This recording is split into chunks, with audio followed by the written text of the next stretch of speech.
I am the product of an Irish father and a Sicilian mother. Yeah, see, that always gets the reaction. My dad is 82 years old. He lives at the Jersey Shore now. We live stream these town hall meetings over the internet. So Dad is watching this morning. Ben's working the camera, watching. Dad's watching. Good morning, Dad. If he were here today, you all would really love him. He's a gregarious, outgoing, kind of backslapping, hugging guy. He would take pictures with all of you if you wanted it. He would tell you embarrassing stories about me from when I was a kid and laugh and enjoy it and embarrassing me. He would have a great time. He's just one of those guys. He's just a really fun-loving, great guy. I've told him, though, that despite all those great traits of his, that in the automobile of life, he was merely a passenger. Mom was the driver. Yeah, Mom set the rules. Mom was judge, jury, and executioner. She liked the last part the best. And she had all the rules that she set, but the biggest rule in our house was, growing up, there is no suffering in silence. Now, I believe that Mom set this rule because she was the one who utilized it the most. And so every time that she had something on her mind, there was some problem, she would put it out there, every time. And when I got to be a teenager finally, and I'm the oldest, I got to be a teenager finally, I'd start to push back, enough, all right, I get it. I hear you, stop. And she'd say, no, Christopher, you're gonna hear it. I gotta get it off my chest. There'll be no deathbed confessions in this family, you're hearing it now. And that's what she did, that's the way she lived her life. And she forced us to live our lives that way, no suffering in silence. So I said, I have an Irish father, I had a Sicilian mother because 11 years ago, Mom passed away. And she was a lifetime smoker, and she smoked from the time she was 16 years old in 1948. And it inevitably led in the spring or late winter of 2004 rather, when she was 71 years old, to a diagnosis of lung cancer. She got diagnosed on Valentine's Day of 2004. And for any of you who've gone through this, you know that lung cancer can go one way or the other. It can either be kind of a long, lingering disease that takes a long time to kind of bring someone to the end, or it can happen very quickly. In my mom's case, it unfortunately happened very quickly. I was U.S. attorney at the time, and I was off at the U.S. Attorney's National Conference in San Diego. And I got a call from my brother, it's the end of April of 2004. And he called and he said, listen, Mom's taking a real turn for the worse. And the doctors say, if you don't get home now, you may not get to see her again. So I took the red-eye flight that night home from San Diego, landed in Newark, got my car, drove to the hospital where Mom was. And when I got there, they had started to give her morphine.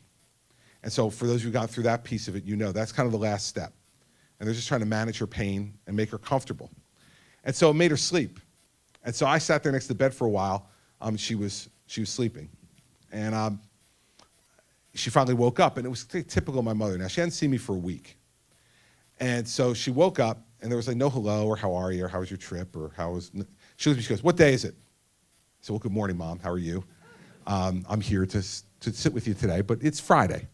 And she said, and what time is it? I said, it's 9:30 in the morning. And she said, go to work.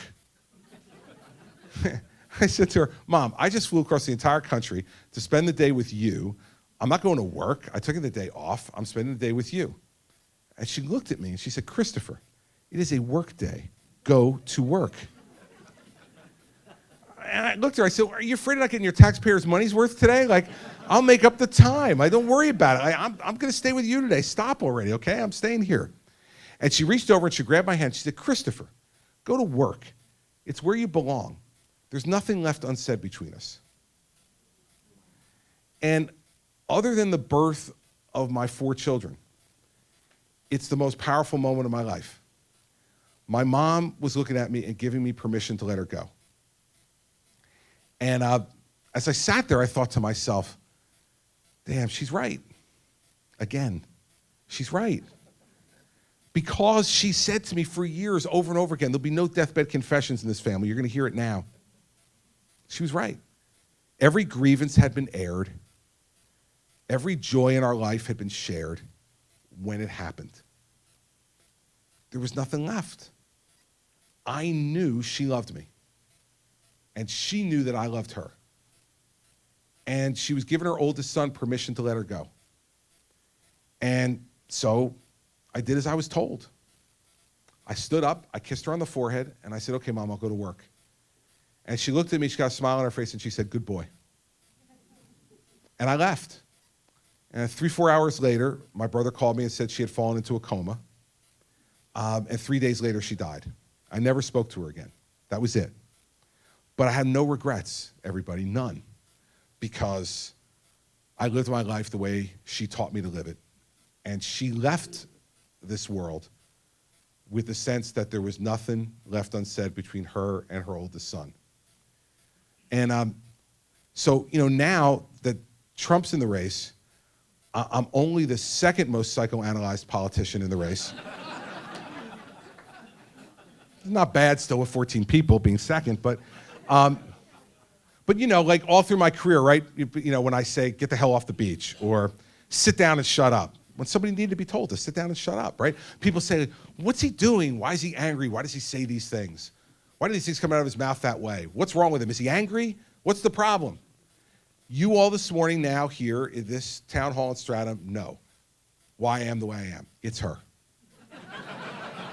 It's her, right? There's no denying that. It's her. She, and I know that if my mom were here today to see this circus that my life has become, right, she'd have a number of things to say. I know two for sure. First, she would say to me, so, you're running for president of the United States, Mr. Big Shot. She said, I changed your diaper. I know who you are, buddy. Don't you play big shot with me. She would want me to keep my feet on the ground and my head on my shoulders, and she would see herself as the enforcer of that, as she saw herself as the enforcer of most things. Second, she would say to me, all right, if you're going to do this, if you're going to ask these people to give you more trust than they give to anyone outside their family, then you better tell them everything. You better tell them exactly what you're thinking and exactly what you're feeling, because in a trusting relationship, Chris, that's what we do. That would be the requirement. And so you don't have to wonder why I say the things I say or why I do the things I do. It's because I believe you have the right to know. And if I'm going to ask you for your vote and for your confidence and your trust, then you have the right to know. And that's the kind of president I'll be. There will be days you'll see me on TV as president and you'll say, oh God, I cannot believe he said that. I hope there will be other days when you'll say, oh, thank God someone finally said that. It goes both ways. You get the whole package. You don't get part. And you need to know when the crisis comes across the desk, who the person is sitting there and what's in here. And that's who I am.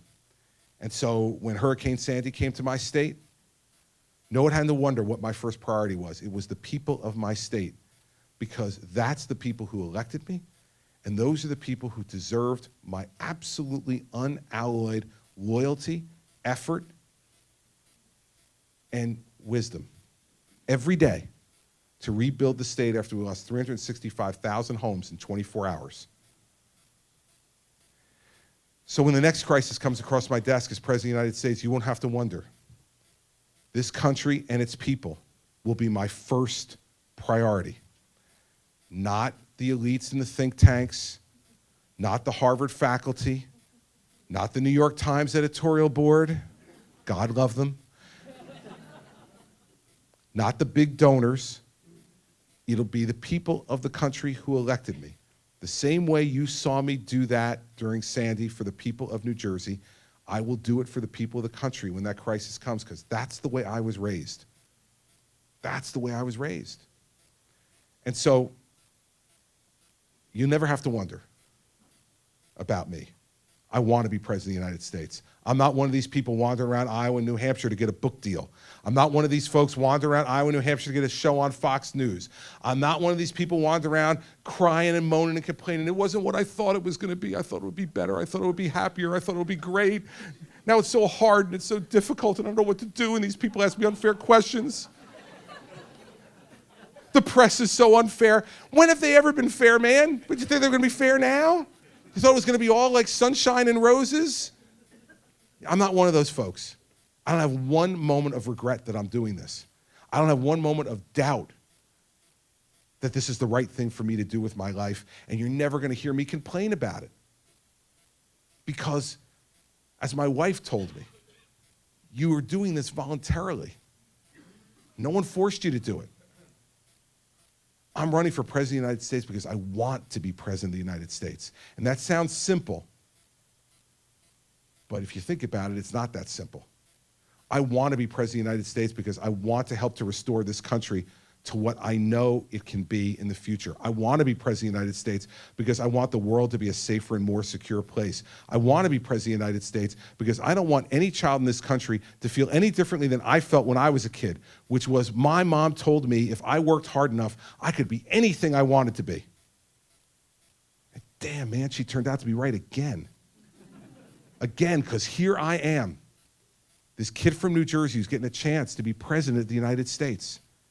So never wonder how committed I am, never wonder how much I want it, and never wonder how hard I will fight once I get there to achieve the things I want to achieve, because that's what my whole life has been about. And with your help on February 9th, we will get there as a country, as a people, for this generation and the next generation. And if we do that together, we can put our head on the pillow at night and say, we've done our job, and hand it off to the next generation and say, now it's your turn. That's what I want to be able to do with my life. That's what I want you to be able to do with yours. So let's do it together on February 9th, all right? Thank you very much.